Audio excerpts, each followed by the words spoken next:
if you downloaded Postshot and you want to use it in a real engine, and you try to look for it here, but you cannot find it, right? So here it doesn't show up. In this video, I tell you how to fix that. If you're new here, I'm Aranoid, and I create content about emerging technologies like Gaussian splatting and other cool technologies like extended reality. Okay, let's get started. Basically, as first thing, you have to detect where the plugin is. You have to go into the folder in which you set up Postshot, usually is in program files.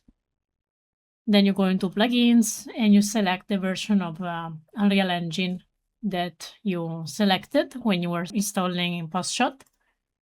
Now here you copy the plugin and you move it to the Unreal Engine folder.